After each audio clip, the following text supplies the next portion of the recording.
It is. Okay.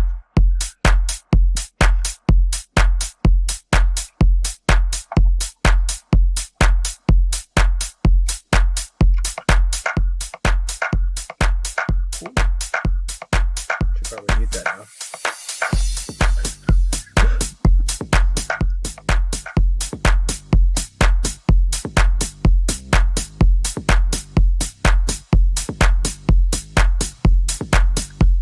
Hey everybody, just waiting a few more minutes for everybody to join.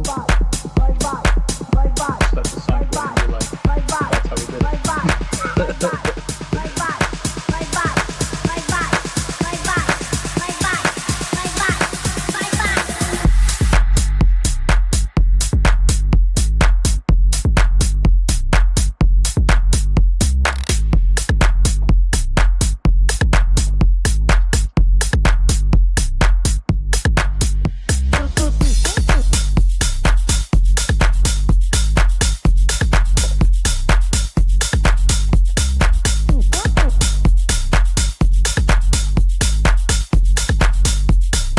We're recording, right?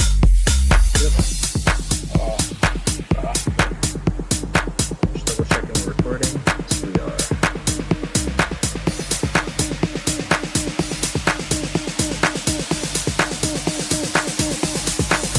I thought we were still in sex stuff.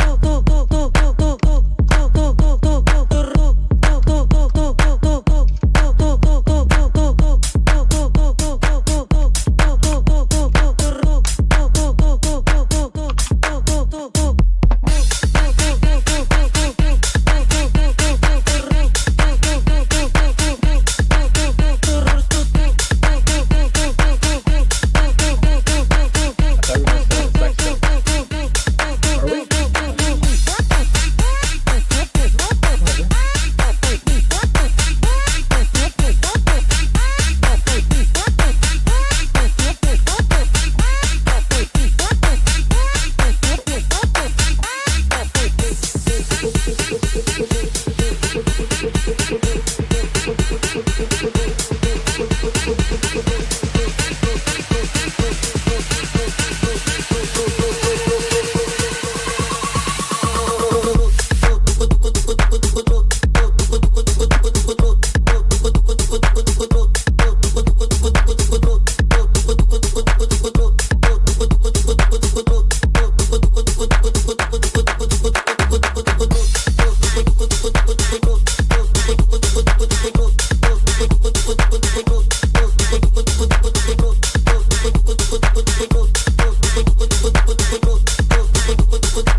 How many people we have on? That's a great question. I don't know. Doesn't say. I've been looking. Well, It doesn't work well on pages if I go like yeah, try to I widescreen. It goes, get you. no. well, maybe let's just get started. We got on a little early. Or you think we should wait a minute more? One more minute, yeah. Yeah. Slowed up sex drugs, play that a little bit. Let's see. Make sure we People run on Miami time. We got to give them some time to get here. Such Miami in your tunes. Thank you. Our tunes are late. we purposely displaced the kick drum. It's a 16 joke if notes. you've driven on the 95. You understand? Drop it from like 29, you know. Let's see what's up here. Cool, we got the Go For It from Alex. Yep. All right, so I guess we'll start with this one. It's a little, well, actually a lot simpler. We'll need to see this. And for in case you don't know, my name is Julian. This is Ian. How are you? And we're going to go over 2 tunes today. Big thank you to Defy for having us. Defire, sorry, I think I said that wrong. For having us today. It's going to be a lot of fun. We love going over our tunes. The first one we're going to start off with today is going to be Sex, Drugs, and Alcohol on Dirty Bird. This was probably one of our, still is our biggest tune to date, with over, I think, 6 million streams on YouTube, almost 2 million on Spotify. and I think 20,000 videos on TikTok.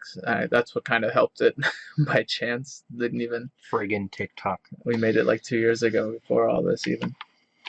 But yeah, what we tend to do, just so you guys will get on the same page, we tend to work our way from the top down of a track when we do a track deconstruction. So that being said, we also group our tracks into 4 categories. We do drums, synths or leads, Yeah. vocals, and effects. So let's start with the drums. Let's solo it and then play it, I think, on a part that has a good amount of drums. Probably over here on this Yeah. drop. I think everything is in at this point. Mm-hmm.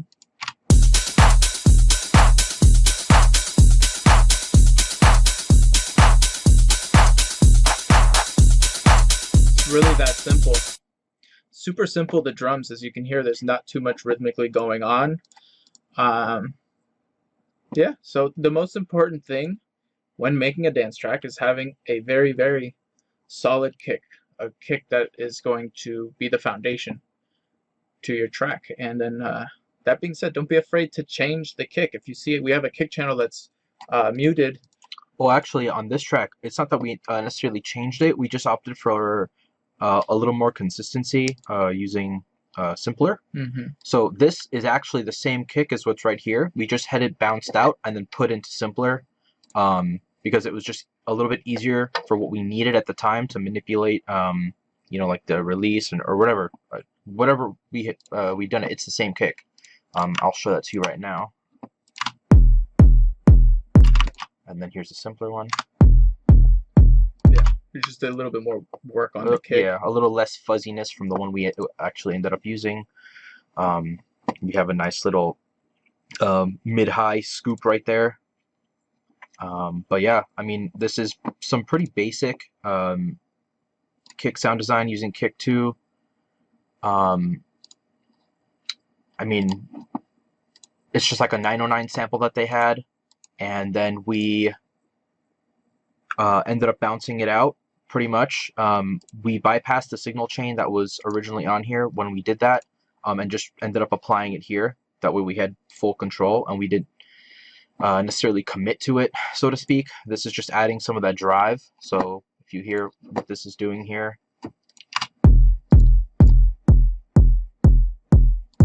that's really the whole shape, like shape of the kick drum. Make your music stand out, get more views, and way more engagement. Bring your music to life. Get Music Visualizer in every format, even for social media. Get started today. The link is in the description. That's what's giving it all the tone. And then we don't always use that audio effect either, just so you know. So we don't put it on every kick. This is a one-time scenario. We're in the belief of finding the best kick you possibly can without having to touch anything. The less you have to touch the kick, the better it usually comes out. Yeah, less is more, 100%. And then we use a lot of Slate stuff, or I do, I love it. And in this instance, we just need a little bit more life in the kick, so we ended up using some virtual mix rack stuff. You have some just broad EQ strokes here on an SSL emulation of an EQ. This is emulating a distressor compressor. Very, very wide attack to get that. We don't want the color necessarily from the compressor. We just want it to clamp down on the sustain, so it kind of knocks a little bit. The revival is just adding a little bit of bottom end in, and then the trimmer is just basically gain staging. So we're just lowering the total output negative 4 dBs, and that's pretty much it. You notice the attack changes when we bypass that. But yeah, that's pretty much it for the kick drum. I know we get asked a lot about our kicks. Again, they're relatively simple. A lot of gain, sometimes a lot of saturation. We love Ableton Saturator. Sometimes it gets put on the kick, sometimes it doesn't. Just depends on what the use case is. This is also, our clap here is on a drum rack because we're layering some claps. So you can hear what the 2 layers are here. One for the mids, one for the highs, pretty much. And then we have some overdrive. That's just adding some more mid-range grit. There's a lot of energy in the mid-range, So you got to make sure you treat that with care, especially in on house tracks. A lot of life there. So hear this with and without. Kind of gets thin and hissy. This kind of helps to mold that and take care of that a bit. And we're even cutting some out here on the EQ. So, this is just shaping. The reverb that's on here is an effect used in the buildups. We'd like to do this a lot. We were listening to some Chris Lake records, a few years ago, and we heard him do this on hi-hats too, and we were like, what a great idea. Traditionally, people might use filters or volume, but reverb is a great way to make the drop feel big again. So you space it out. Yeah. We're actually doing both. So you have both the reverb and the filter going at the same time, kind of. And then on the drop, you boom, put it drop. Track, we don't show it. And in Mouth Music, you'll see that example again. Yeah. This track, my only personal note is the clap is probably a little bit too loud in the mix, especially like when you're DJing in a loud PA system. Yeah, that's probably a good thing to point out. We did these tracks, 2 years ago? This one a year and a half, and then Mouth Music. 2 years ago, pretty much. Yeah, so... And looking back at it, there's always things you want to touch up on the mix once the track's out. But this one, for sure, I don't want you to say, well, look, their clap is this loud, so my clap needs to be this loud. Probably not. Back down on the clap. This one was very heavy. So, it is what it is. Also, don't sit here and copy our, our mix, because these are... Not even numbers that we normally use. It's not even that. It doesn't matter. Like, you don't mix with your eyes. You get what I'm saying? So you have to just make sure that you're using your ears. All of these displays here are just tools, do what feels right, do what sounds good. And that's the only way you're really going to know. These numbers are arbitrary. That's the word I was looking for. Now, another thing we always do is a soft hat, per se. I guess like a bass hat, if you want to call it. Yeah. And then a bigger open hat. So this one here should be our soft hat. Yeah. Okay, go on. It's usually like a shaker almost type of hat, just very small. Like a closed hat, I guess, that type of style. There's really nothing there. If you look, it's just an EQ and just a hair of reverb to put it in a room, basically. Yeah. That's what we're using it for, and a little bit for an effect. Mm-hmm. Then we have the more open hat. Actually, just layered another shaker hat on this one. This one just is a little bit, has more sustain and slightly more saturated, so it kind of adds more to this layers. So layer of hats is basically what we're saying. And then this one comes in.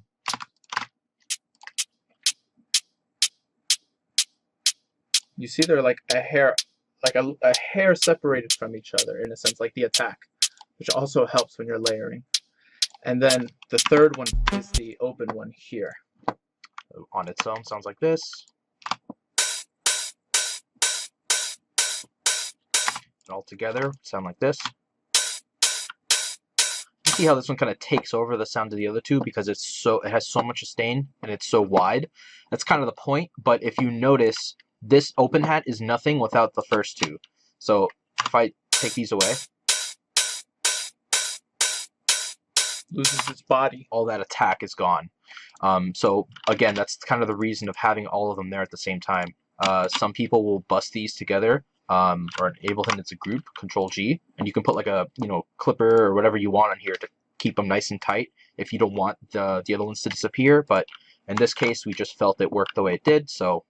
And another thing, going back to like the production aspect of it, if you notice, we bring in the bigger hat never on like the first 8 or 16 bars. That's a good point. Yep. It comes in later.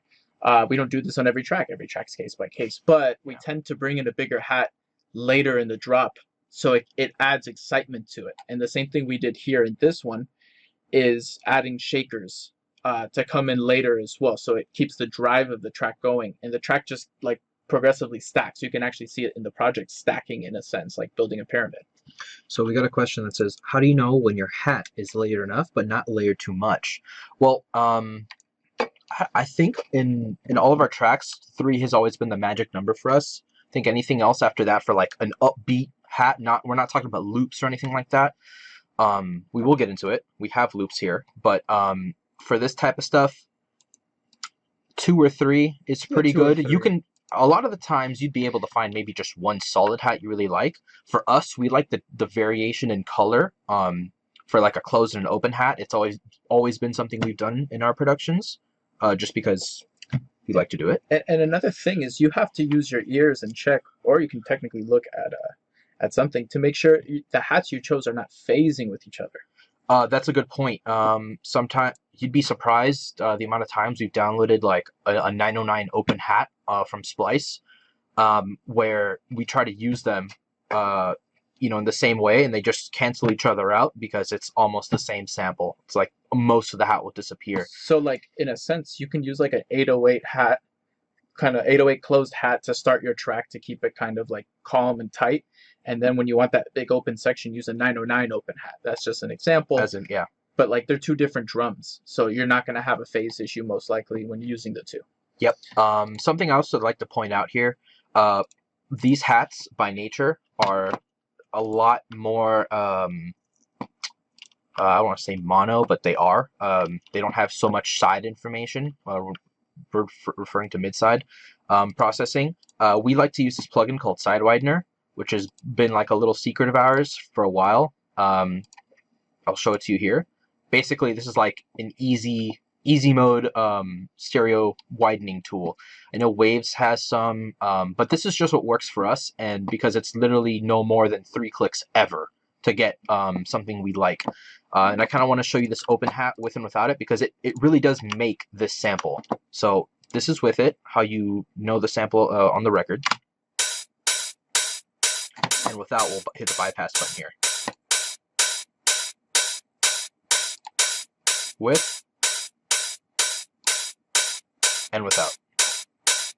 So Dinesh asked, do you guys pan your hats so there's more room for the kick and bass? So this is going back to what we just finished talking about here, just to touch up on it to make sure you understand. The thing is, we do pan our hats some tracks, but the reason why, for instance, in this track, the hats are not panned is because if you look on the first drop at measure 129, the hat is by itself, so you can't have a hat pan to the left because it would just feel weird in a sense to your ears. Your brain would be like, what's going on here? And then the other one comes in on the right, you're confused. And then the big open hat, imagine if you have the big open hat loud all the way on the right or something, it'd be a little weird. Even slightly off, it'd be disorienting. Creatively, you could do it. Maybe if you're layering a hat and those two hat sounds, like how we have the clap is consistent, maybe you found two claps that are, or hats that are roughly similar, and you pan one a little bit to the left and a little bit to the right, and that is like how people will perceive a single hat when you're showing them the mix. So because at the end of the day, all that matters was what comes out of the speaker, right? So that is acceptable, I think. Yeah, so if we have two hats that are always playing at the same time, again, always playing at the same time, then we'll do a left and a right, not hard, but like a little bit, like 10 and 10 or 15 and 15 at most. Yeah. To really give that width. But that plugin, the Sidewinder plugin, that adds a whole stereo width dimension. And so that big hat now is more on the outside, while those tinier hats that we showed you in the beginning are still dead center. Yeah, I think so it kind of hugs it, is how I always feel. Yeah, exactly. I think what's really important to note about this plugin, and the reason why we love it so much, is because it maintains mono compatibility. And that's huge, especially in this genre. You'll notice if you put it in and out of mono and stereo, you're going to notice the hat doesn't necessarily disappear. I mean, it gets quiet. Is the best way to put it. Slightly, and you can technically just correct for that post EQ, but I mean, it does a really, really good job of maintaining that compatibility. So, I mean, yeah, I can't say enough good things about that plugin. Highly recommend it. We have our classic Black Phoenix snare builds. We tend to put it on almost every single track of ours. This one looks like we did more work than we normally do. So we didn't do any pitch changes here. No, we didn't. So what we did is we messed with the sustain of the 909, because usually 909s have a lot of like white noise on the tail of the 909. So we took the sustain, dropped it at 0, and then opened it as it built. So it starts super tight and gets bigger in a sense where you're opening the sustain of it. This one we did a little bit more work adding Endless Smile to it to give it, I think we use like the reverb effect. It's kind of like it's a reverb with an auto filter that's high passing up. Yeah. And then of course, just taking out the bottom of the snare. You don't want to have bass before the drop of the track. What I think is funny is that I don't even think the way that the snare is high pass that we did it here. We have what band is this? Automated band 3. Yeah. It doesn't even high pass until the very end, and I think that we didn't do that on purpose. It was just like an oversight, but it worked. Yeah, literally till the very end. And Endless Smile's doing that too, which is the funny part. The reverb a little bit. Yeah, this preset for Endless Smile, our little dude here. High passes also. Then we have our loop, very simple loop. Literally just a splice loop. Just help keep the track moving a little bit. Adds a layer, adds rhythm. Yeah, the ride cymbal. This is actually panned. And looking back, I probably wouldn't do this anymore. We like to use auto pan a lot on our rides now. I think it's just something we got into the habit of because it's kind of distracting for me personally just to hear something constantly there. If it's a moving, it feels like, motion, it's not so distracting. But yeah, in this instance, we did do that. We have some UAD de-essing going on here just to remove some of the harshness from the ride. Use that guy a lot. But yeah, nothing crazy. So this is something we don't really do too much anymore. This is a drum loop that we have here. Kind of want to show this to you.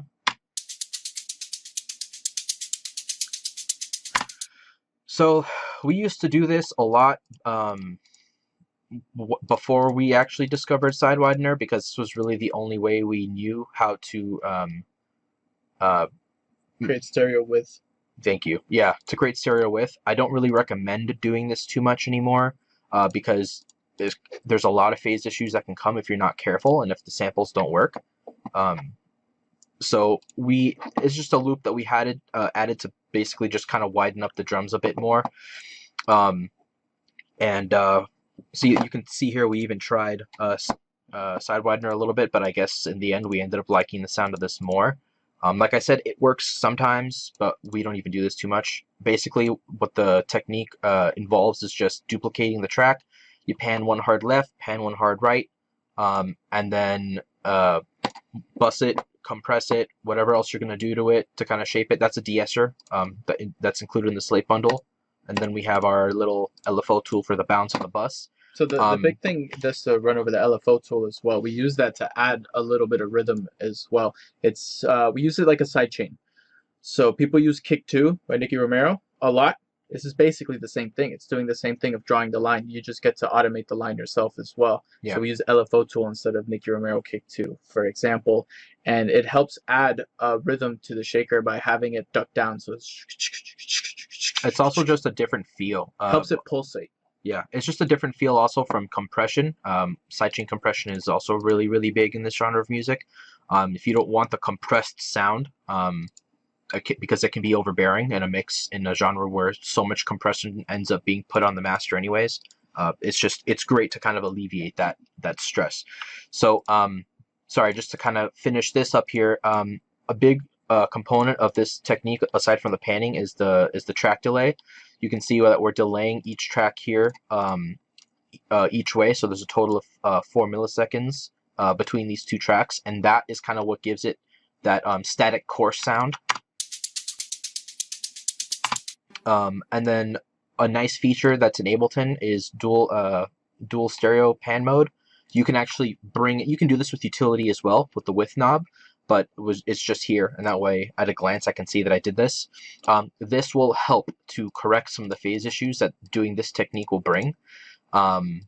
So, I mean, other than that, you try it for yourself, you'll see exactly what I'm talking about. It may or may not work depending on the samples you're using, but it is what it is. So as you can see, our drums are like 10 channels for the most part. I mean, I feel like our drums in general are where the girth of the track is. If you yeah.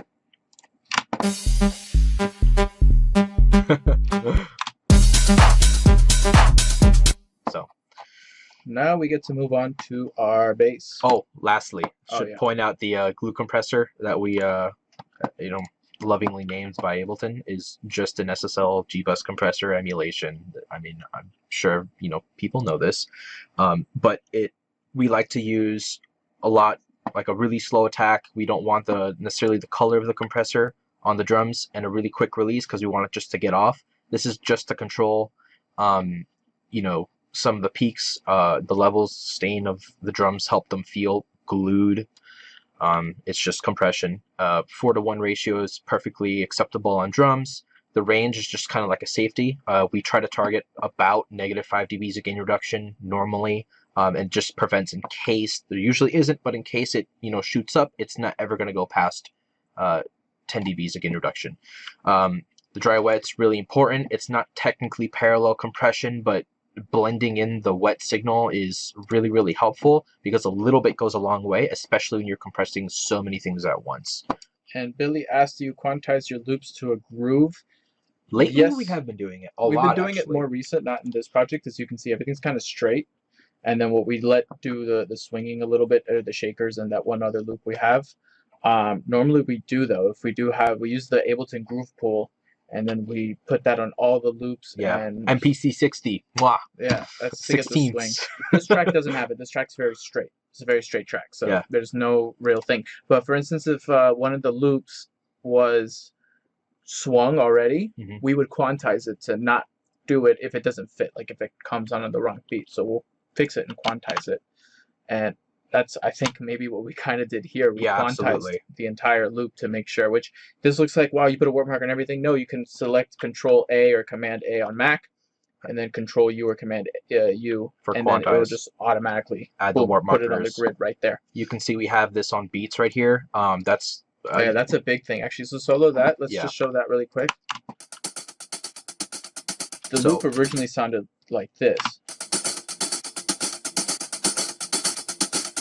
So if you put it on beats, I think it was like 35. It was 35. And then you put the straight arrow with the brick wall, you can manipulate the transients. So all the excess noise that's in the loop sometimes, like that reverb that's built in, where it's like shh, shh, shh, you could tighten it up. Yeah, the sustain on the transients. So these will put markers on the transients where it thinks the transients are. You can adjust them yourself if you need to, but this is such a handy tool. We use it all the time. Other than that, I mean, Yeah, we so cover the that's- drums? That's the drums. Yeah. Alex asked, how do you guys create music together exactly? Just in the same room or side by side? well, we both live in Miami, so we are really lucky to be able to, Yeah.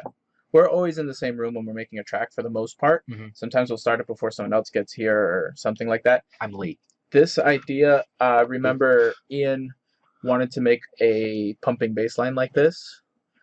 So he wrote down the bass line first, and then I went in and started putting some of the drum loops. Yeah. Then he actually had the vocals, I think, written on his phone because he sang it from like weeks ago or something. He just had Yeah. the idea. Shower melody, probably. So eventually we got Brenda to come in to sing it for us. And then I think I wrote just wang, wang, wang, wang on top of it. Which, yeah, that's what this is. We'll This is get our to Model that, in D. a second. And then I mean that's kind of the track. We tend to always work together, but sometimes one of us starts the idea.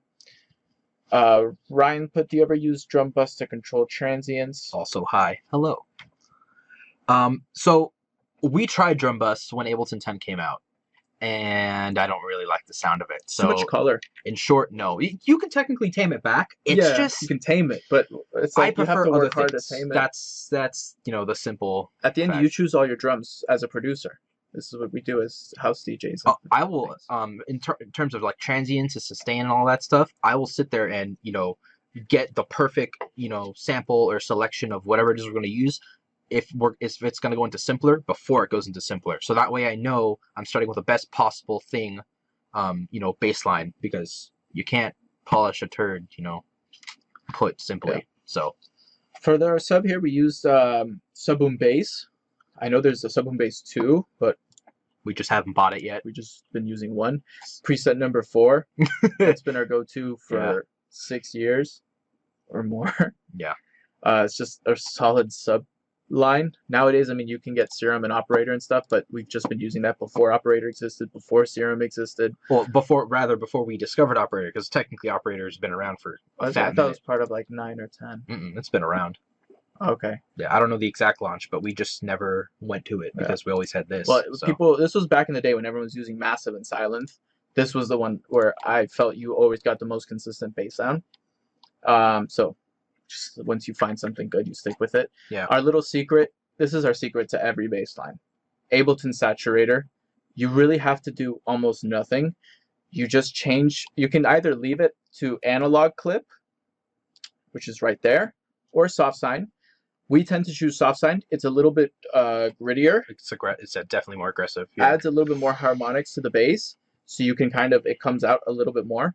And then we up the drive between 2 and 4 dB. That's like our normal go-to. Never past that. Yeah, the soft clip is a fantastic feature also. If you're working with a really hot signal, that really helps to tame it for gain staging purposes. We do use other clippers at times. K-Clip is fantastic. I always recommend it, but since it's here, we just turn it on. Same thing for the glue compressor if you saw. So again, we literally just drag and drop Ableton Saturator, change it to soft sign or leave it on analog clip, up to you. Up the drive, boom, boom, boom, 2 to 4, however you like. Click on soft clip, and that's kind of it. We added a little bit of bass, which just gets a little bit more grit out. Yeah. But that's it. Like, that's just color and just manipulating the saturator. But it's honestly that simple. You don't have to. It's not hard work. It's instant for us at this point. Even every single one of our bass lines. And what it does is it compresses it. Yeah. Remember, anytime you saturate something or add any type of overdrive, that's innately compression. So you don't really have to do, any type of compression afterwards per se, because something as consistent as a synth like this in MIDI, we're not doing almost any, variation in velocity there. It's going to be consistent. Now the EQ is just like an auto filter in a sense. We just don't use the auto filter because that has resonance on it. We just use the EQ. This does too. So the trick that we kind of found out is, there's literally gain staging built right into the EQ. When it's activated, if you lower it about 2 dB, just off of some research that we did, you kind of mitigate the amount of resonance that you're adding. That also helps to lower the Q a bit. That way you're not adding a bunch of peak level to your signal when you engage this. So I'm trying to see where it is we had. Whoops. We just turn it on or off. So right there, it's on the breakdown. Yeah. So. And then we filter it out. Kind of comes up. So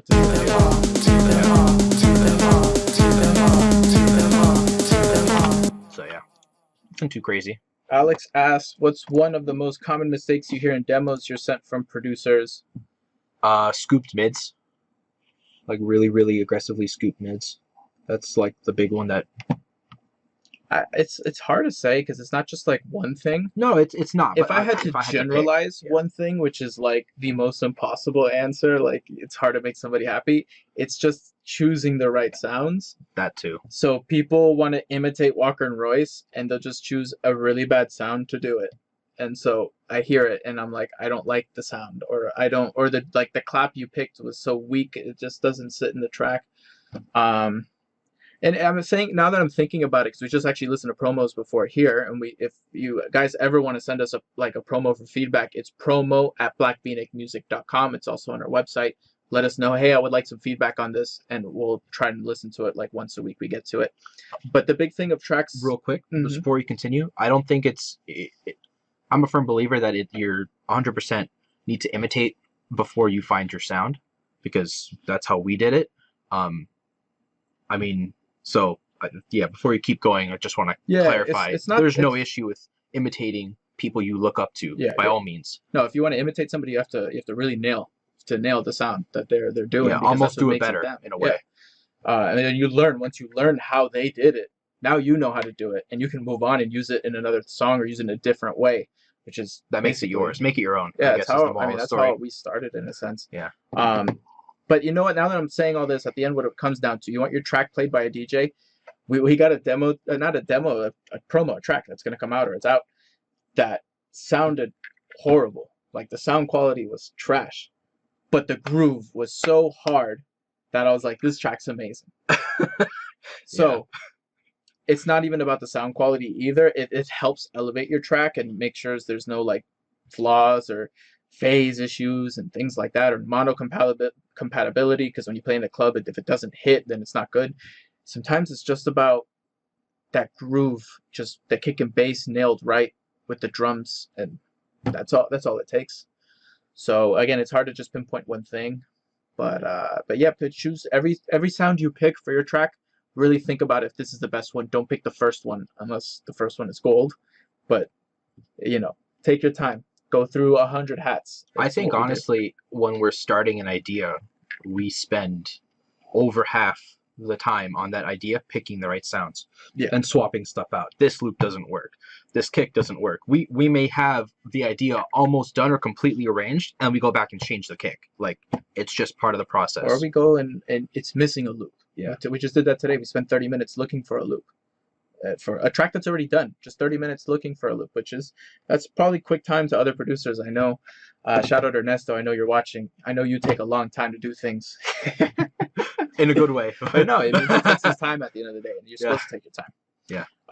Next, we have our synth here. Now, this is an audio, as you can see, and you can see like it looks a little wavy and weird, but that's because we recorded this on our Behringer Model D. It's imitating a Moog Model D. It's super cheap. It's like $299 if you're looking for like your first a good mono synth. Mono synth. Yeah. We record it into our interface. If I'm correct, what that is the filter opening up. So as you can see, the audio sample gets a little bit bigger, and then it tightens on the drop. Let's listen to that. Yeah, it's the decay, right? The decay on the amp. Yeah. Or a filter, maybe just. Oh, it's both. I think we had our hands on both. That's how it gets longer. Sustain or decay.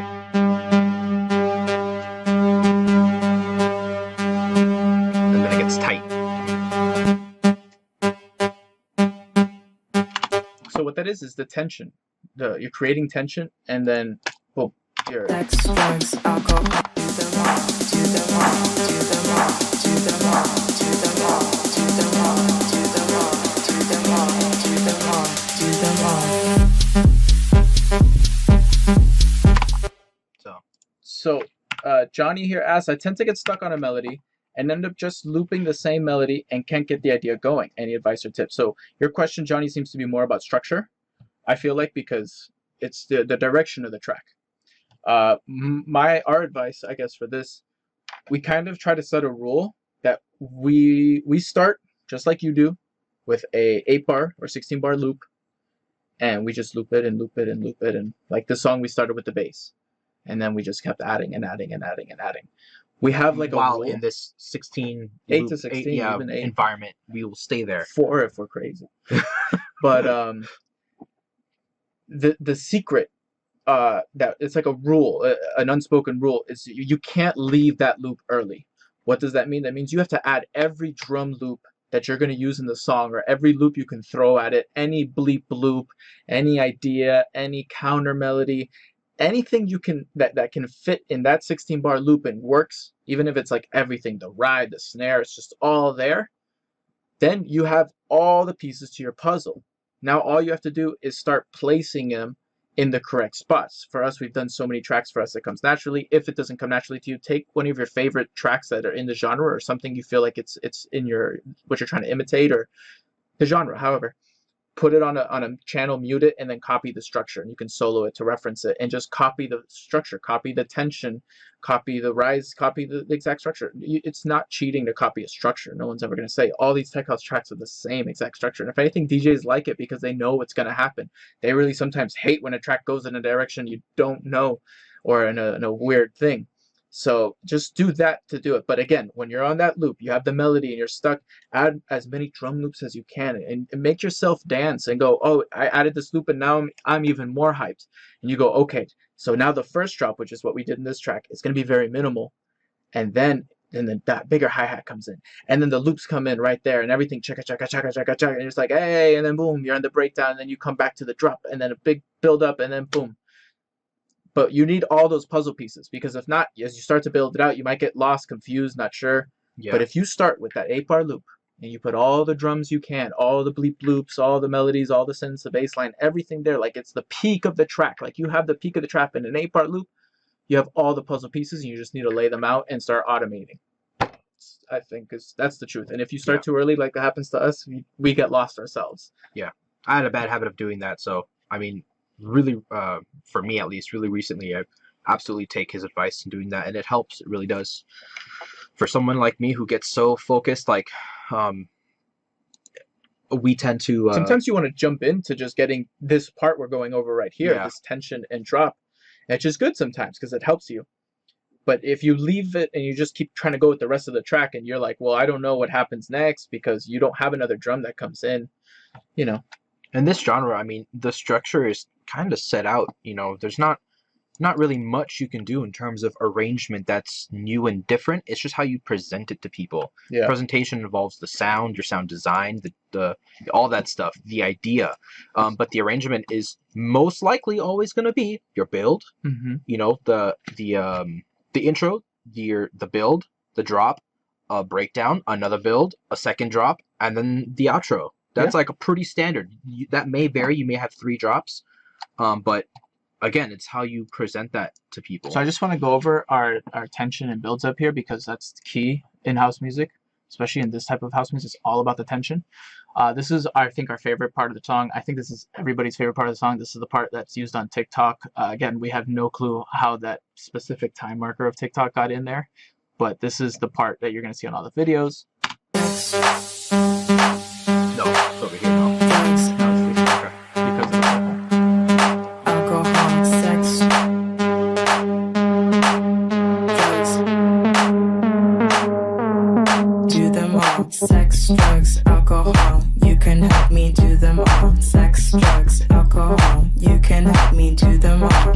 So that's probably one of the best parts of the song to play because I think what it is now you have everything just like feeling wide and open, and then it closes in and the vocal is just right there in your face chanting the line of sex, drugs, alcohol. You can help me do them all. So everyone's like, yeah, I'm on board with this. So as you can see, again, did the same thing with the release, and then we tightened it right there. Do them all. Sex, drugs. So that's this here. And then what we did, if I click here, you can see the automation of the reverb to space it out, get it. That's how you get the space with the reverb, where it feels far away, and then it's going to tighten right Do them before. all. Sex, drugs. So we automated, so everything, boom, tightens close right there. And we did the auto filter to kind of keep it muted since it's not technically, like we use this more as a bridge, a breakdown. It's still, you can call it a second drop, but it's not like the official big first drop or last drop where it's going to be open and large. And again, the synth, we use the Model D, so we add a little Sidewinder to add some width, EQ, obviously, reverb to put it in its own room. Camel Crusher, we haven't used too much recently. We still use it every now and then. British Clean is like our go-to preset. It's just very simple compression, boom, boom, boom. Well, I mean, it's actually on all of our masters, but we'll get into that later and why. But like we don't it's a use very it on specific individual. use case. Yeah. Yeah. Then, of course, our LFO tool, just to give it the pumping. This is our sidechain in a sense. That's it. It's that simple. Again, we did make it on the thing. And I want to just run here to the last build-up, where as you can see, look at this wavy thing here. We opened up the filter and the release, so it just sounds super, super big, and that's where you get this big tension.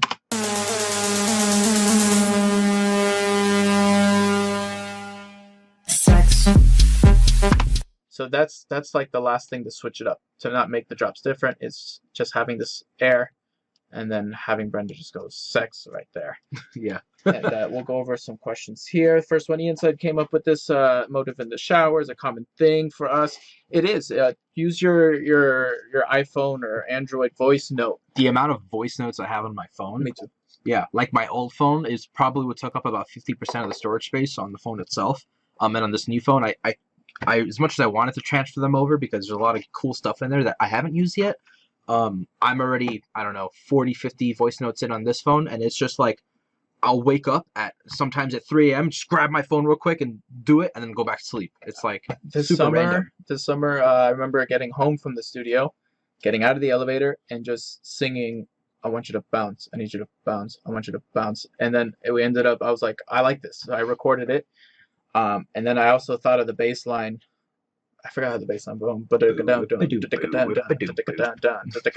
So I recorded that as well in the voice note. And next day we're in the studio. I told Ian, hey, I don't know if this is any good. I sung this. What do you think? And I think I showed him the bass line first. And he's like, cool, hold on. It writes it out. Oh, cool, it sounds good. And I was like, and these are the words I think that go with it. And then boom, we recorded Bounce Music. And that was done fairly quick, which was our last release on Dirty Bird. Came on September. So you haven't heard that one yet. That one's super cool as well, super big. And it has a cool, the structure's kind of similar to this, has a big build up at the last drop, a little bit different. Actually, the structure's closer to Mouth Music, I would say. Next question here from Jonathan. In the end, do you like to have everything in a limited amount of groups, just like drum, bass, effects, and lead, or do you like it the other way? No, that's what we do. Yeah, this is like our template. If we open up a new project, you're going to see a certain amount of tracks in this template. All our projects will look the same in the grouping, in a sense. And their color, if you notice, all our drums were blue, this is red, our vocals pink, and like that, it's very organized in our head, so we can. I don't have to. If I hear something problematic, I don't ever have to think about where it is. I can stay focused on the problem and just jump to it because it's a visual cue for me. We will subgroup. You see, like how we have the Model D in its own subgroup inside of the lead group. That's really common. We'll do that a lot depending on how we're treating certain sounds and how we want them to come through the mix down. But yeah, this is always going to be our template. So if you look this track in the leads section, which contains our bass line and our lead synthesizer. This is actually technically an old template. We have it color-coded slightly differently, but same idea. It's just 2 channels. Yeah. And then we use a little glue compressor. And that's it. That's just 2 channels. It's just this. Actually, you know, see? This is literally the only difference with the old and new.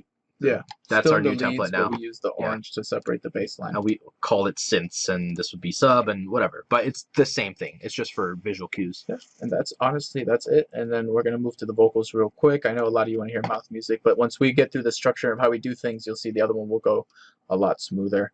Alex asked, "What's a good tip on getting out of the 8-bar loop of death that a lot of producers get stuck in?" I think, again, going back to what you were saying of having, making sure the whole package is there, all the puzzle pieces are there. Because I think once you have an undeniably good idea, and something that you're happy with, of course, then you want to create that build-up intention to then drop it. So maybe, I could be wrong. Maybe he's also asking, like, maybe some people just aren't really familiar with arrangement.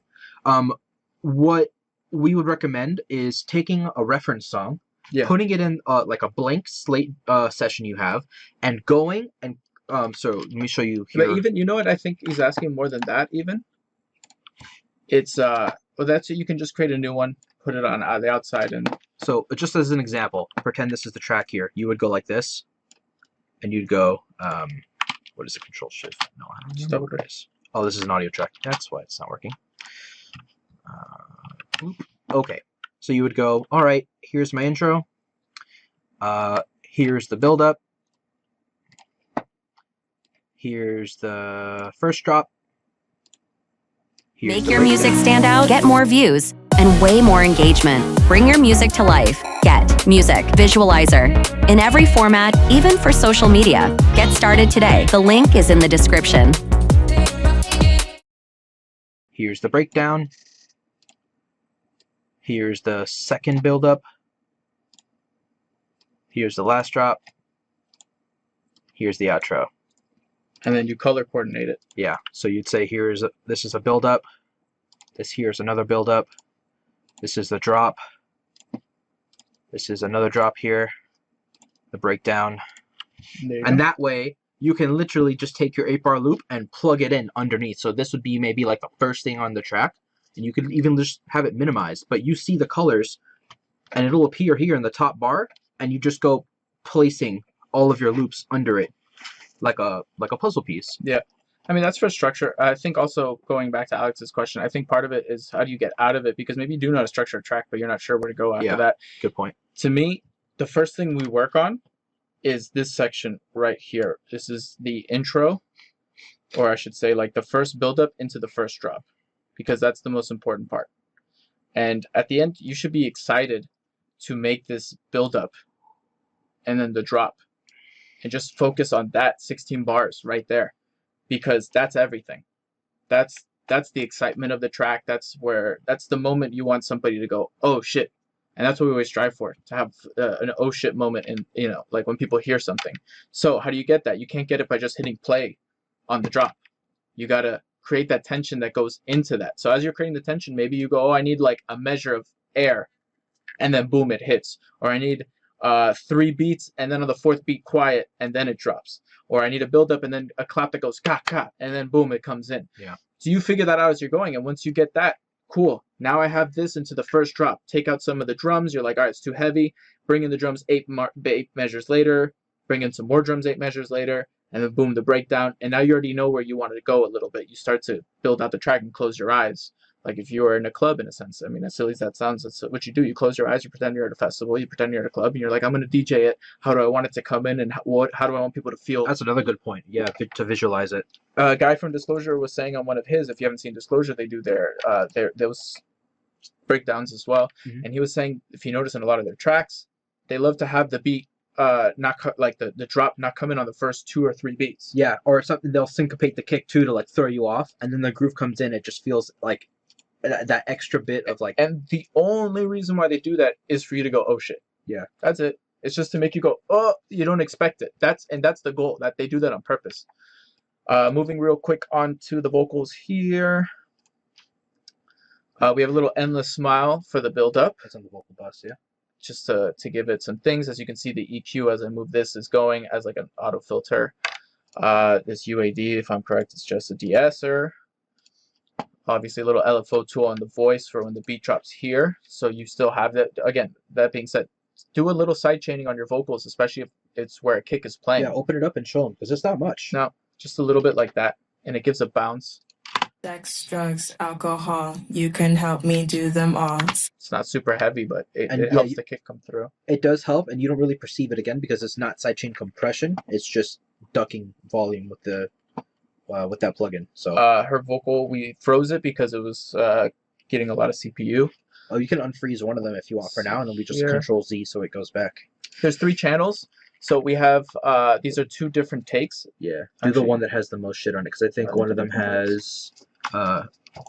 Do them all. Sex, drugs, alcohol, you can help me do them all. Sex, drugs, alcohol, you can. Okay. So one of them is heavily ozoned with ozone vocal synth. I'll open that in a second. Sex, drugs, alcohol, you can help me do them all. Sex, drugs. So that's the computer voice. I mean, it's her voice, but we made it sound like a computer a little bit. Then we have more of the regular voice here. Sex, drugs, alcohol, you can help me do them all. Sex, drugs, alcohol. Super dry, as you can see, almost. And that's just to layer it on top of the computer voice, so that comes through and hear it, because it might be hard to hear the computer voice, as I Let's call do it. this real quick. And then let's open up vocal synth so we Oh, can here we take a go. look at that. You can help. You can help me do them all. You can already hear the computer crying because we unfroze it. Yeah. But just so you can kind of see the plugin real quick. So it's literally just a One of little the bit of presets, you go through it. just freeze that again. And a lot of people don't even realize it, but my voice is actually on this track too, just Yeah, really far in the background and only for the build up. Sex, drugs, alcohol, you can help me do them all. I'm so sorry, but yeah, that's my voice. That just had some side widener on it to differentiate it from the one vocal synth. And it's just on the last build up to give it another bottom Sex, drugs, alcohol, you can help me do them all. Sex, drugs, alcohol. So yeah, nothing crazy there. there. And that's basically it. Endless Smile, the EQ8 that we're using as a high pass filter for the build up, de-esser, and then LFO tool. So And then Brian here asked, could you show us the sidechain curve on the sub? We'll go back up really quick just to show you. It's a little bit harder, as you can see. It comes back quicker, Yeah. which is this top is when it comes back to full volume. something that we didn't talk about is actually the fact that if you listen to the kick drum and the sub together, they sound like they're one, and that's on purpose. The fundamental and sustain on the kick drum is really, really long because it's acting as the downbeat of the sub, the root note of whatever melody this is. So if you just solo the sub, whoops, it's on the upbeats. I forgot we did that on this one. Yeah.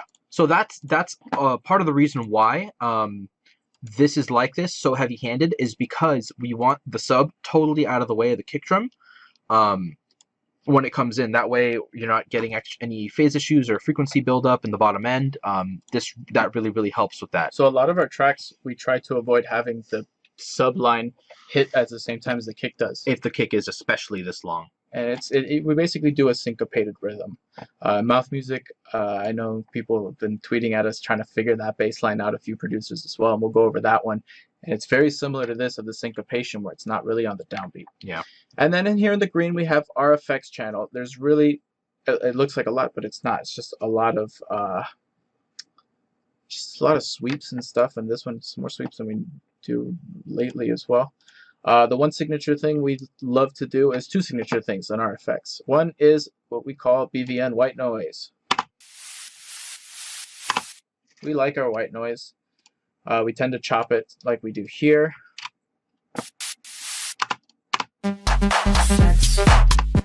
So it's just something we like to do. We got this white noise we just kind of pulled from our Model D. Yeah, the noise circuit on it. We turned off all the oscillators, turned up the noise circuit, sampled it out for like a really long time, and we just cut it to whatever we need. And then we have a preset here. So we literally saved the preset on Ableton. So yeah, we can just drag and drop it's literally in every track. So just EQing it, we do a little bit of this virtual mix rack here to add some compression to it. It's basically just that's just an EQ. Think of it like a low and high EQ. That's all it is. Super simple.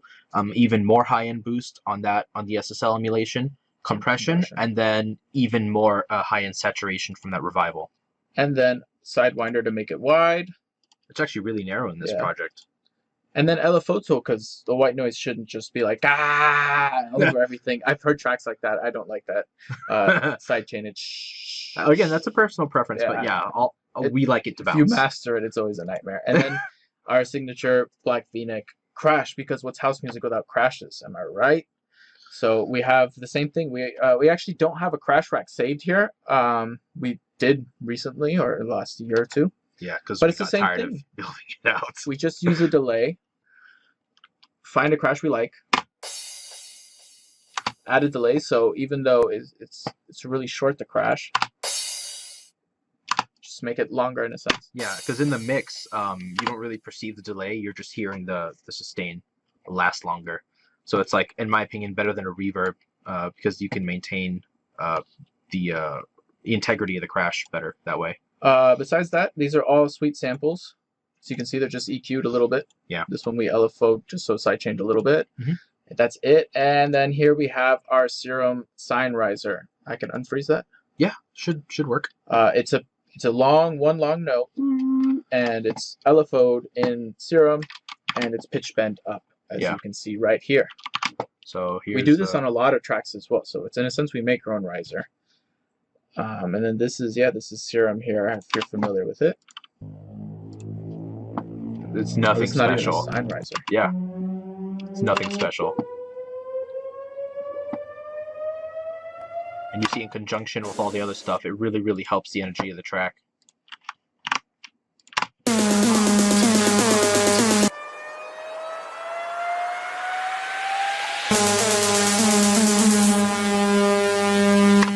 So, I mean, aside from that, you can see we literally will just grab uplifters, downlifters, whatever you want to call them, sweeps from any sample pack we have available, splice, it doesn't matter, just whatever you need to get the job done.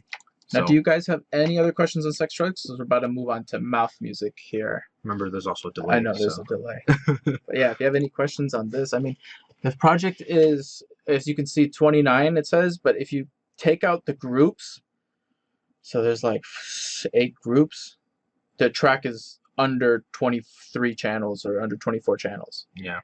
It's really minimum in that sense. Yeah, I think the track is like almost just 20 or 21 channels. So it's really simple in that aspect. But yeah. Give it a sec still because I don't know how big that delay is. Yeah, if anyone wants to type in question. Water break, La Croix break. Water break.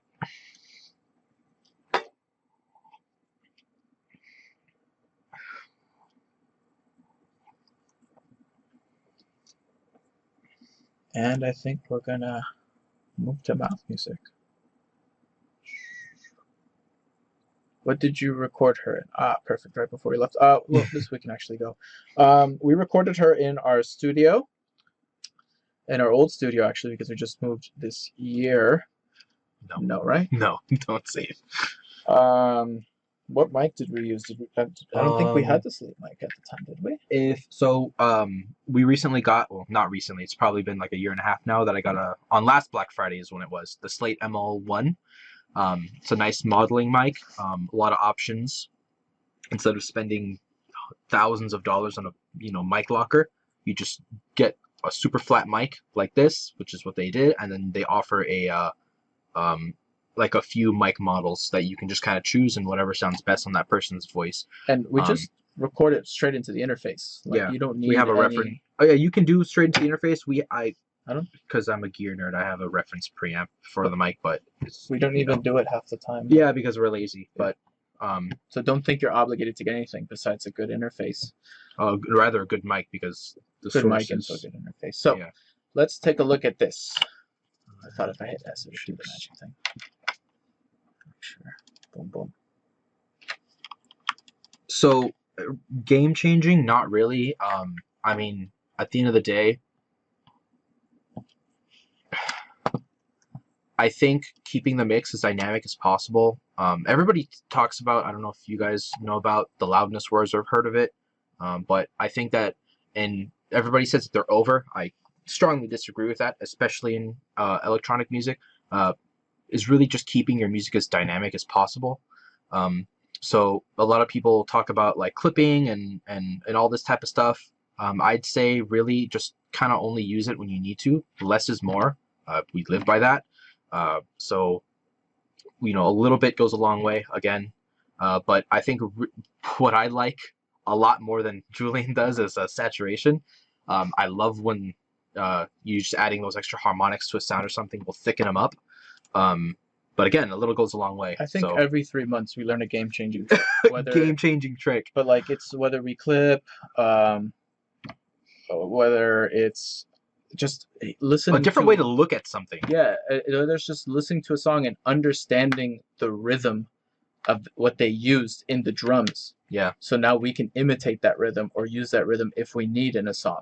It's game-changing because now that you know how to do it, you can now make that song. Yeah. So again, what might be game-changing for us might not be game-changing for you, because you may have already known that.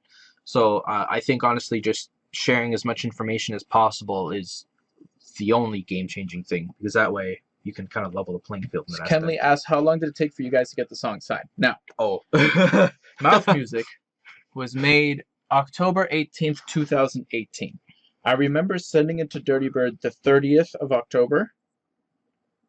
And then I think I sent this as the 5th track out of 5.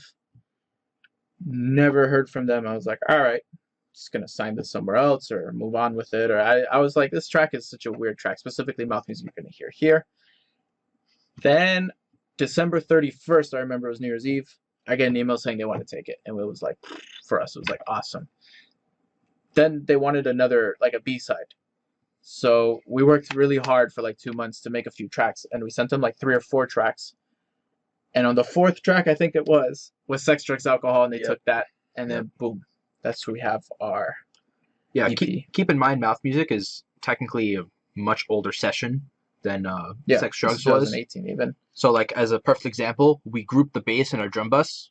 Which we don't do recently. At all. No, at all. And the only reason it actually works here is because, like in Sex, Drugs, the bass is never playing on the same beat, on the downbeat, or where the kick drum is. So there's always space. It's the only reason it works. So we already know the structure of our tracks. Yeah. We have the drum group, the lead group, the vocals, and the effects. It's the same thing here, not too much different. Let's go over the drums really quick, and then I want to go over each individual section because this song is structured very differently. So starting with our kick. Von Stroke told us this is one of his favorite kicks. His words, not mine. We made it using kick 2. Yeah, I mean, again,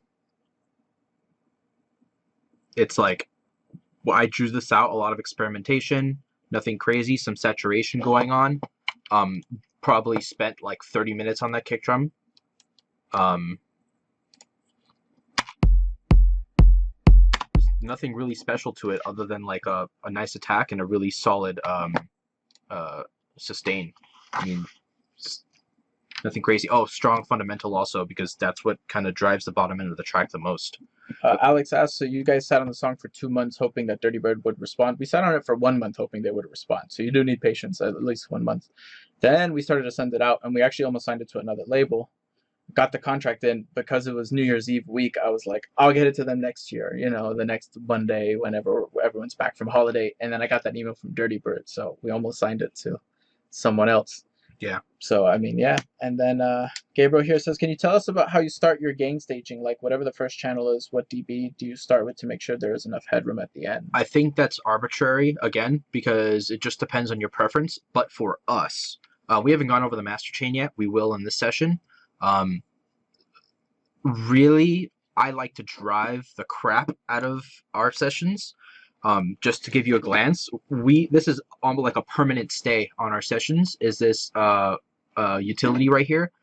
We don't like putting a limiter on our master because that kind of fogs the your ability to like see your session. I mean, see with your ears your session like clearly. But it's all because of this guy right here. We love to drive into the clipper and into the compressor. And making sure that we have enough gain to do that sometimes can be tricky. You need a lot of it. Some people will take a utility post this compressor and just lower it like that. That way you're not doing it on the master, but it's literally the same thing. It doesn't hurt to do this at all. There's no negative side effects to this. It's just gain staging like you would anywhere else. It's a more top-down approach, you could say, versus doing it on every single bus. But why? You know what I mean? We also don't mix with the master chain. Oh yeah, absolutely not. And then on top of that as well, the reason why we also put a utility at -6 dB. Oh, here's 4. 4, but again, it normally just we depends put on what -6. the Is to not clip an Ableton, because if Ableton has a built-in compressor, so you can redline an Ableton without actually distorting. I'm not sure, but to our ears it sounds like it's compressing they do, when they it do. goes over. They do. Yeah. So it changes the sound technique of your track. After that, after the kick, we have here the clap. We're going to move a little quicker. EQing. We never use this anymore. But Yeah, Sausage that's a Fattener. testament to how old this session is. And when we get to the ride in a second, I'll show you how problematic this plugin actually is. This is a testament to the fact that I started this project, because at the time I was just slapping Sausage Fattener to get some compression real quick. I'm going to skip the bass. I'm going to keep going with just the drums for the moment. Because the bass is what? Sub-boom bass? It's an 808. Oh, I'll okay, get to that in a alright, cool. second. Yeah. We have here the hi-hats. We have a hi-hat here. Sidewinder again to give it some width. EQing the hat. Sausage Fattener again for compression. We're just using it as compression basically. Yeah. Another hat here. The big hat like we did in the last track. Yep. So let's hear that in the song really quick.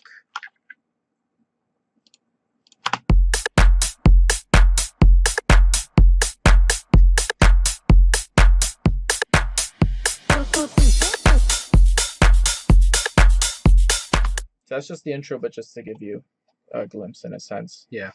Oh, one of my favorite things was the 808 rim. Here, super simple. We just found a good 808 rim, EQ'd it out, That's a little bit of a staple in our music as well. and so it's syncopated to the rhythm. Then we have our shaker, always shakers. Shakers are very drivey. EQ, LFO tool to give it the pump, which we didn't even do that hard here. Because it's already innately in the sample a little bit. That's almost all the drums. I'm going to scoot over to the right here. We have another shaker here. It's so minimal, but like it just adds a little bit of consistency to the other one. And the last drop. that's just all the drums. Well, here, let me go over this real quick with the ride cymbal. Part of the reason we don't use Sausage Fattener anymore, on this master, you might be able to pick it up a little bit. There's a lot of like saturation on the top end that could have been avoided simply not using Sausage Fattener. And again, this would be like a quick solution for compression. This was actually, I think, right before we got Slate. If you listen to the ride on its own, rather in the drum bus, it's a little harsh. So watch this.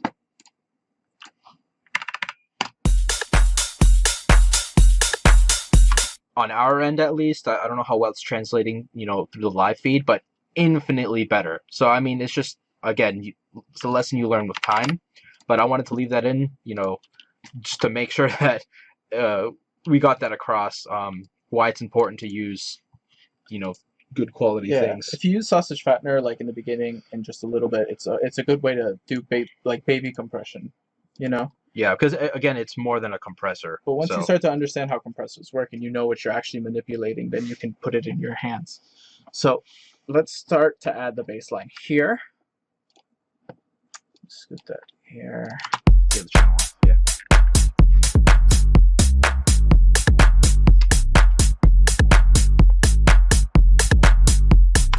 So it is an 808 in the key of G is what it says. So we transposed it in the sampler to C so we can play it on the keyboard like normal. So it's not like when you hear C, you're playing G.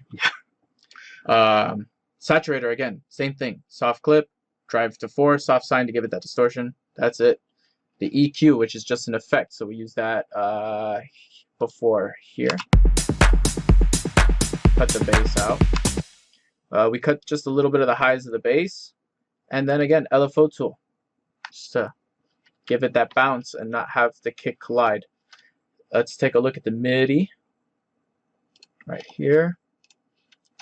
This one does fall in downbeat. Let's play it with just the kick, so we're going to do kick and bass.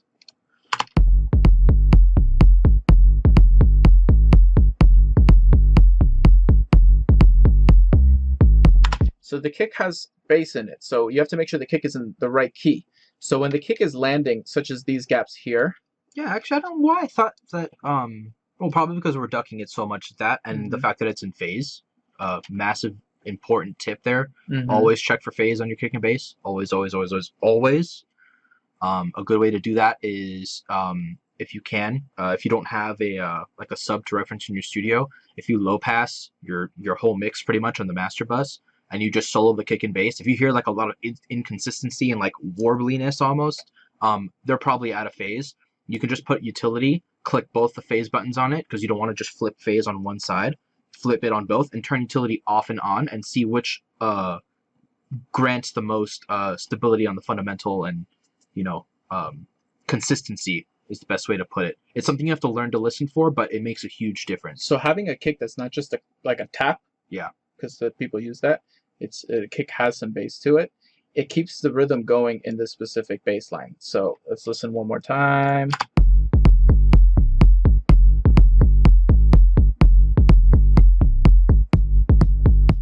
So it just always feels like it's just constantly going. It doesn't feel like it ever stops and starts. That's basically it. So then let's listen here to the first, what I like to call the first drop in a sense, because there's about 4 or 5 in the song. So let me duck this down here. So this is like our intro drop.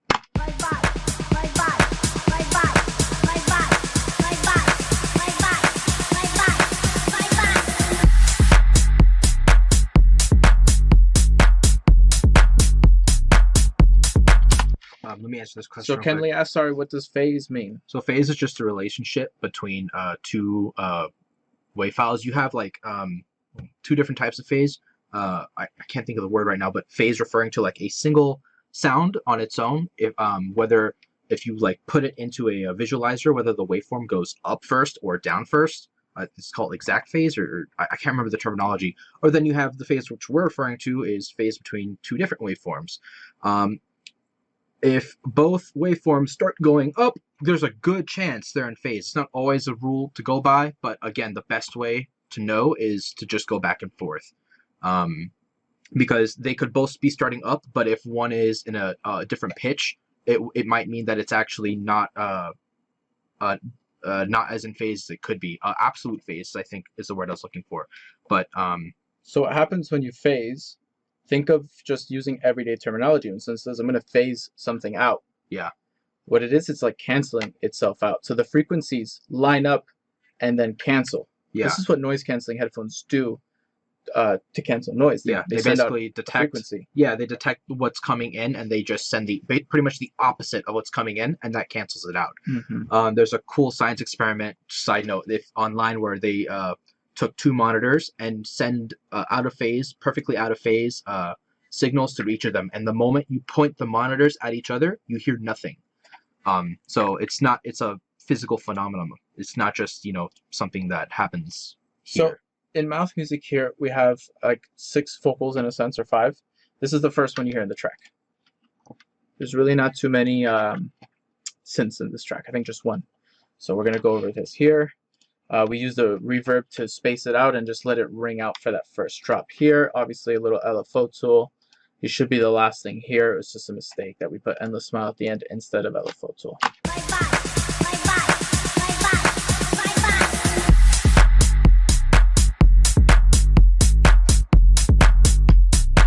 Although the mistake works because Endless Smile rings out without being sidechained. So yeah. So that's the first one there. It's a sample from Splice. If you want to remake this track, go for it. Trop Kill is here, as you can see. They have a new pack. Don't touch that. We're working on that.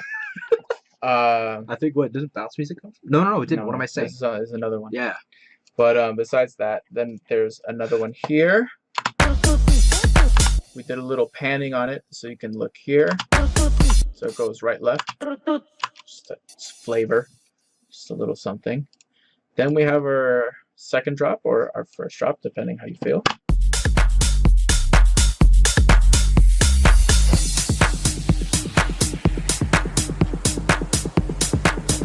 So this one, we put it in MIDI.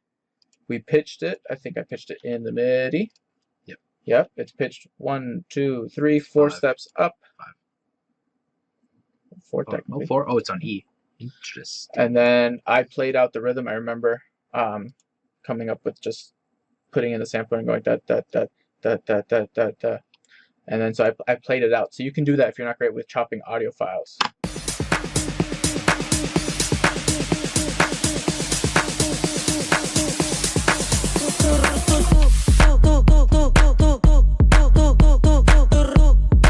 So what we did is we took the original, which is this, and then I think in here is, yeah, that's it actually right here. So I took this, put that in the sampler, pitched that, played with that, but I wanted to use the rhythm of his voice and add the rhythm so it's not just one stagnant note. And then we took the ru and put that in between. Yeah, again, by no means, is well. It's just creatively how we did it. Yeah, exactly. You could 100% do this with audio, like just chopping the audio. Then we add another vocal here. Same pack. We pitched it to make sure the pitches match and everything's in the same key. You can't just add vocals that are not in different keys. It's going to sound weird. Process super simple. A lot of Endless Smile. We don't use it anymore, but here, EQ and LFO tool to sidechain it to the vocal. Same thing with the sampler here. Sidewinder to create a large. Auto panning, I guess we did auto pan to make it bounce around a little bit more. Just give it some movement. Yep. Some replica here again to. Replica is a delay plugin by Native Instruments. To create like a slapback delay, and then LFO tool. No, I don't think it was doing slapback there. I think it's generally just like quarter note delay. A little delay. Yeah. Then we go into the third one. Oh, sorry. So in here we go to our synth, which sounds like a voice, but it's actually a Serum synth. So we do a reverse reverb lead into it. You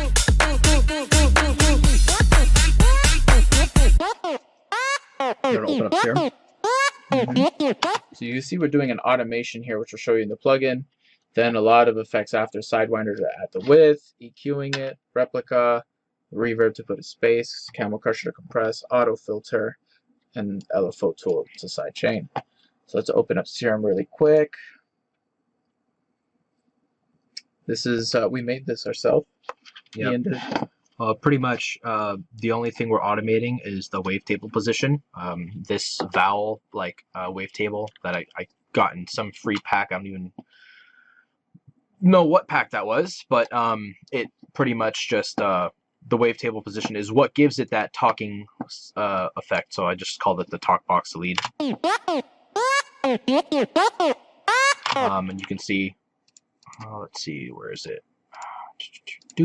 Yeah, I literally drew that in by hand. Don't recommend, but yeah. I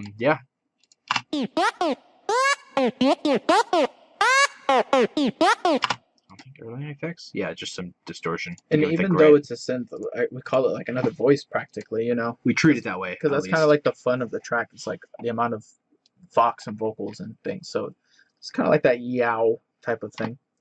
Then we have another vocal here, same pack.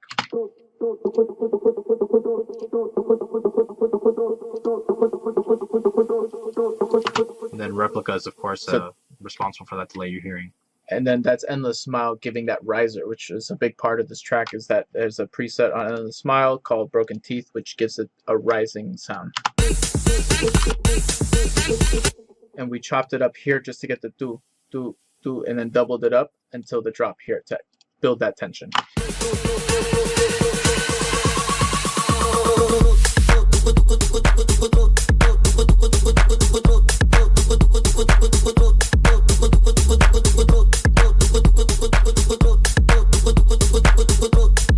Then we added a Mike Will Made It vocal here.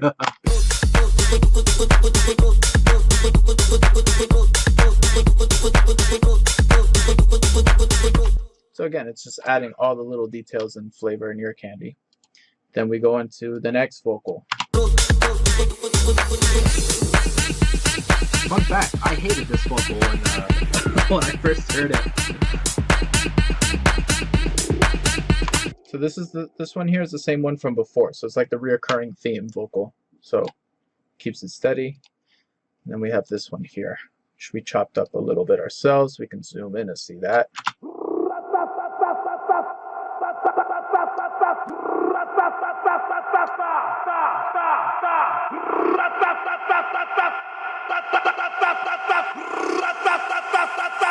Yeah, clearly, I didn't even realize that we had done this, but I mean, it just goes to show you, don't be afraid to experiment, because we clearly extended that tongue roll that he does to fit our needs, to fit the whole measure, because that was the idea we had in our head, and stretching it didn't sound right. So, you know. And Vicky asks here, what was it that drew you in there and automated, Ian, the velocity of the synth? So for Oh, that's the so basically in Serum, you can take one of these macro knobs and just kind of drag it to whatever you want, like a parameter you want to set it to. So since we're not using the filter, I'll just show you here. And basically just whatever wait, what did I do? What's moving on Ableton? Yeah, but why is it not? What did I do? Don't break this in. No. Oh, I see, because it was out of bounds, I think. Oh no, it's just not working. I don't know what happened. Default destination. Yeah. Let me see if it'll do it now. Does the track have to play? I don't know why it's not working. It's probably something silly that I'm not realizing at this moment. But yeah, pretty much if you just drag it and should be able to I don't know why the heck it's not working. Might be bugged. Like an older version of Serum as well. Yeah, if it didn't automatically update. But yeah, that's all we did. And then I just set it to the wavetable mod knob and then automated it that way. So that's all it is. Got creative with it. So the cool thing about the automation is it makes it feel natural. You know? That's why it's not super consistent in a sense. It's copy and pasted once I think we did this. But that's something to think about in your music as well. If you do some automation of LFO, a filter or something, it just gives it a natural feel. It's organic because like when you talk, you don't talk mono. Your voice goes up and down. So it's the same thing with the filter. Rai asked, what's the name of that Michael sample? I've always wondered. OG Hi. Hi. Just that's all it is. So yeah. With the hi-hat and everything. Yeah, I love it. So then yeah, we have this other vocal here, which we spaced with reverb and then brought it back in tight.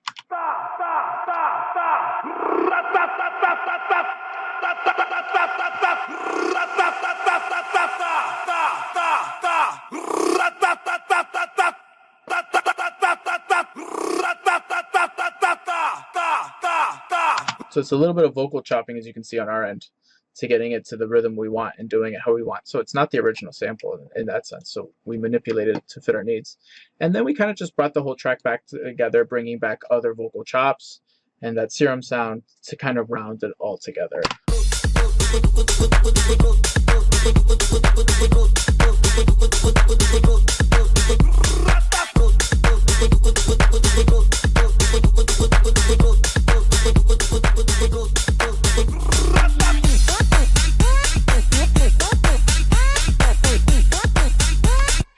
So yeah, I mean that's the track. We have the effects here. Same thing as last time. Put a bunch of sweeps and down lifters here. We have our serum riser down here that we like to use. This is just a sub riser actually. Sine sub rise.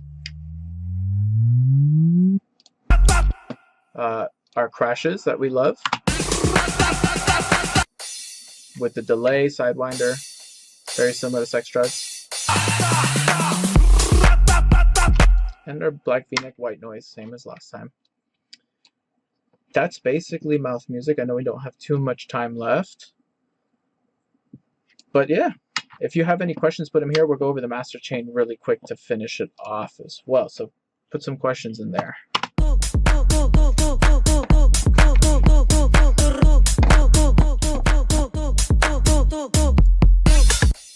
All right, so I didn't get to talk too much about the master chain last time. Don't be intimidated by this.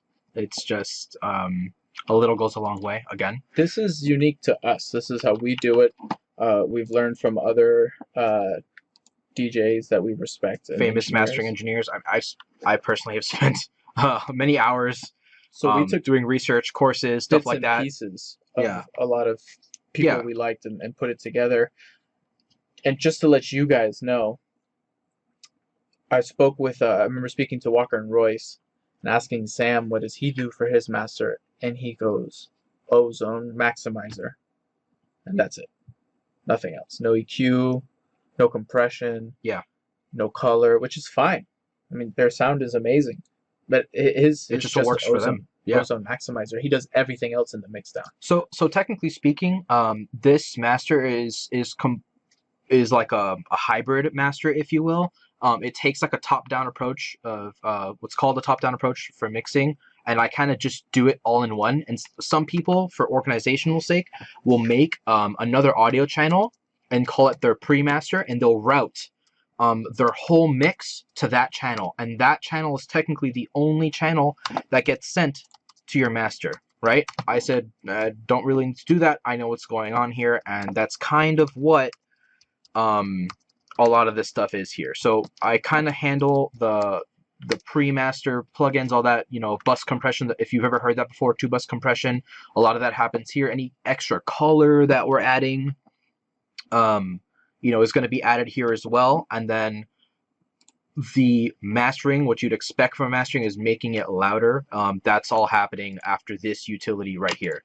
These are directly affecting the loudness of the track, and we'll get to that in a second. So I have this plugin here called True Iron. It's basically a transformer emulation. I kept watching a bunch of videos, and I guess it got in my head that, you know, oh, tape is the way, but I mean, obviously it's not, because practically nobody's using it now. And I thought to myself, well, what the heck is it that makes it so special? And it's really just the transformers. That's what gives it that character. So I happened to find this plugin company, which is the same company that makes the clipper that we use, called Kazorg. True Iron, a fantastic emulation with oversampling. Make your music stand out, get more views, and way more engagement. Bring your music to life. Get Music Visualizer. In every format, even for social media. Get started today. The link is in the description. Oversampling and all, so you're not getting any of that weird aliasing at lower sample rates. Fantastic. Just to wrap it up a little bit. Yeah. We're close to the time. Moving on, it's just a little bit of that. A little, like, I mean, I'll show you here, just on and off. Sorry. kind of thickens it up a little bit. That's really what it's doing. Then we have a UAD Dangerous plugin here that we're using strictly for high pass. It adds a little bit of color on the circuit that's being emulated. So we like it for the bottom end, helps to round it out a bit. So we roll off the bottom end, but Yeah. we do it like at 24 hertz, but like Yeah. not a hard roll. Again, these aren't exact numbers. It's where the sweet spot to our ears is. Then we have some multiband compression. Nothing crazy so you can see we're only doing 2 channels here, multiband. Very, very mild settings, in my opinion, at least. Some might consider this heavy-handed. If you see the top half, dang it, Ozone. We're never doing more than 2 dBs of compression on the top half, and on the bottom half, it's 2.5 dBs at most. You can see it's kind of clamping down just to tighten things up a bit.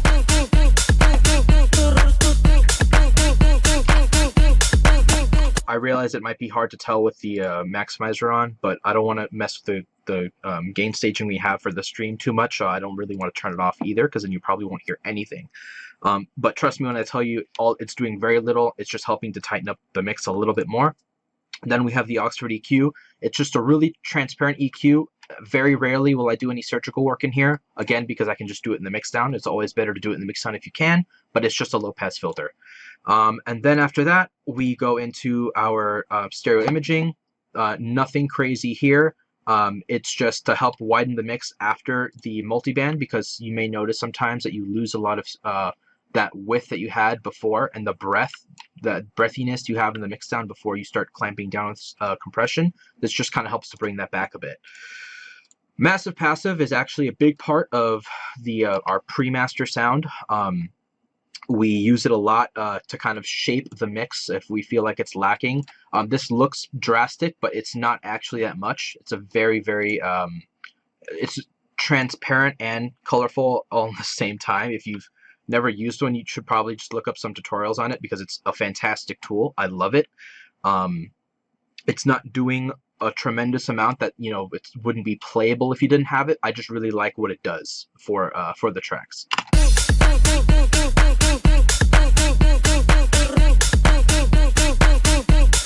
So it just kind of helps things to pop a little bit. Then we have a UAD maximizer limiter. Notice that the limiter is off, and it's only on 1 band mode.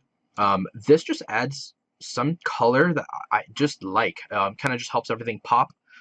So we don't want this doing any limiting, but it's just there for the sake of pushing the track a little bit more, getting more volume out of it before it hits the clipper if we're using it, and the maximizer.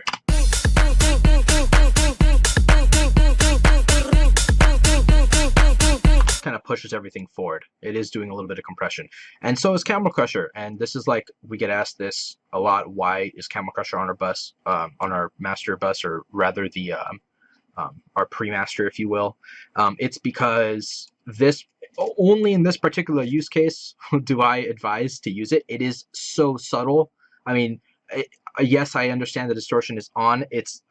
Literally it's just there for loudness, and not that there would be any ridiculous peaks, because I try to be really, really careful about the gain staging. If you can't tell, I'm even further lowering the gain after True Ryan here to make sure that we're not, you know, clipping in any of these plugins to catch any peaks, because it also doubles as a limiter, a brick wall. So again, it's just there for volume pretty much.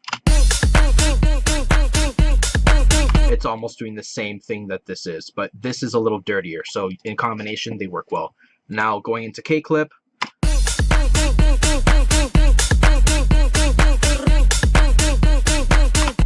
Nothing crazy going on there. Very minimal amounts of clipping just to catch the peaks before going into Ozone, and super nothing crazy here. The most important thing to note is that we're never going above below 6 dB of gain reduction, because at that point the limiter will start to color the mix, and you're going to get undesirable coloration and pumping from the master. So that's just a good rule of thumb. Don't go beyond 6 dBs of gain reduction.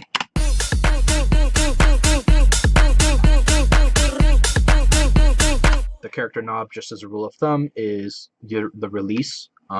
It might do some other extra things in Ozone's algorithm, but think of it how quickly or slowly the limiter's letting off once it clamps down. So just finding the sweet spot for the track you're working on. Faster songs, you might want a slower, quicker release, vice versa. And yeah, some people may not want to use a clipper because they may not like the sound of it. You can also use a second compressor if you want under the two limiters. You don't have to use one limiter to do everything. So.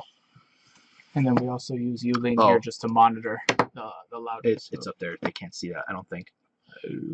Yeah. So.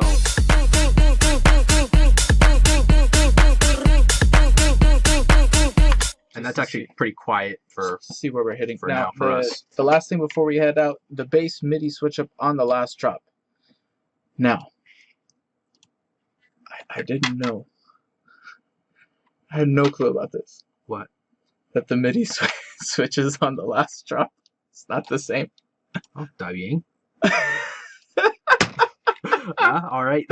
So I saw the question the first time I was going over the master. I'm like looking at it, looking at the project, noticing down here it's like different. I'm like, what? Well, that was not on purpose. It might have been. I don't think it was. I don't think it was. I don't know why we would have done that.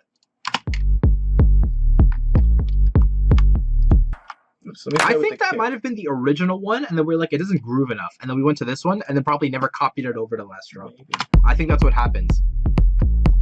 Wow. That is definitely what happened. I had no clue the last drop is a different bass line. And also, that major second, I totally would have told you to change that. So I think that, like, this might have been like your original bass line that you wrote down, and then I came in and did the other one. That had to have been what happened, and we just never copied it over. Yeah, see how this is a minor second? I know I did that. Yo, how many times have we played this track and not noticed I the know. bass line change? I know. Oh my gosh. And then Kenley asked, was Bounce Music reference from this track?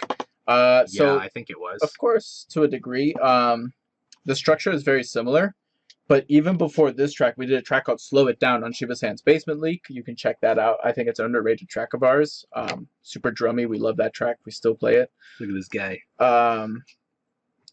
That structure, we did that first before we did this one. Mhm. So that's just an example when it comes to your creativity side rather than your engineering side of making a ton of music so you can learn from a track. So even if you make a song, you spend 5 hours, 10 hours, 12 hours making a song, nothing really comes of it. You should learn something. You should have learned something from that you can bring to the next track. Or you say, I really like this hi-hat I did. I'm going to take this hi-hat I spent a few hours on the song and put it in another song, put in this new one I'm working on. Yeah. Now you have a good hi-hat. Now you make a song with a good clap. And then the next song you have a good hi-hat and a good clap. And you just keep building and building. So this song, the structure was from Slow It Down. And we, were able to put it. So it's very similar to the structure. Bounce Music then came after. Similar structure as well. It's just why we called it Bounce Music at the end of the day, because it's kind of homage to this one and fun. Any last questions before we we head out? Thank you, Alex, for having us. We had such a great time. I hope you guys learned a good amount. We learned today that our bass line on the last track is not the same. Dang. I can't believe it. And that's like the type of stuff that triggers the heck out of me too. Like, oh man. Can you do an A/B master processing? Yeah, it's gonna be a lot quieter. I hope it comes through on the stream, but yeah, just turn on and off the master so they can hear it. Yeah. Oh, actually, we'll do two things I know the because utility here. the utility's already there. So what I'm saying turn is, it off. Huh? No. no, let me show you what I mean. So this is without technically our pre-master and the actual master.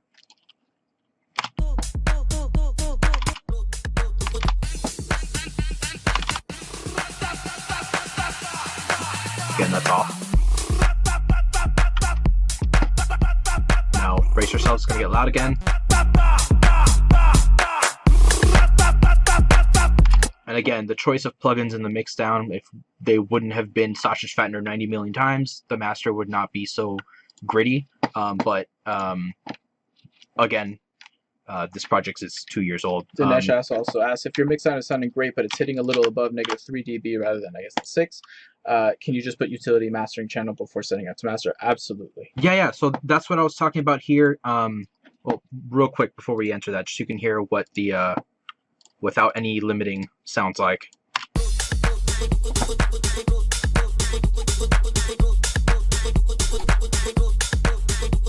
You can see it's like each thing is doing very, very little. And this is just where all the loudness is coming from right here. Just a little color.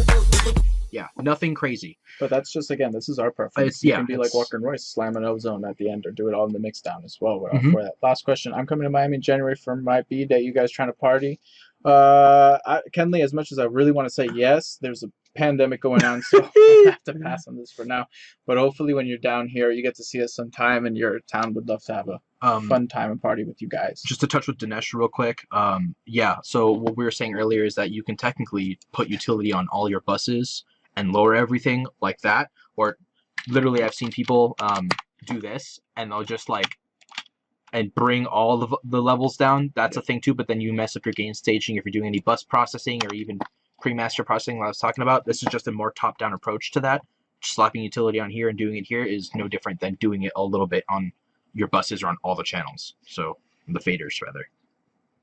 If you guys have any other questions, again, you can email us. You can also DM us on Instagram. We don't check the Twitter as much as we should. You can hit us up through there as well. We never check Facebook Messenger, just FYI. I mean, I do on my personal. I have a lot of people that have hit me up on my personal. I try to get back to you when I can. I'm not ignoring you, I promise. The promo email? promo@blackphoenixmusic.com. Feel free to shoot us. And if you want feedback, put, hey, can I have feedback on this? And we will not hold back. But if you don't put it, then we tend to just listen and move on because we have a lot of things to check sometimes. And it's tough. Yeah. So thank you guys so much. It's been a pleasure. Thank you guys for all the love. We just did a new remix for Felix Jihan. It's out now on our Spotify. It came out last Friday. It's called No Therapy. Check it out. Let us know what you think. A little bit different. We hope you guys learned a lot. And we hope to see you in your city soon one day. So keep wearing a mask. Yeah, So please. this can all be over. Yeah, I think that's it, right? Yeah. Thank you so much, Fire Media, for having us. We go on Facebook and bam, right? What happened? I think we go on Facebook to. No, we can close it off OBS. Yeah, I think we're good. Cool. All right. Thank Thank you, you. everybody.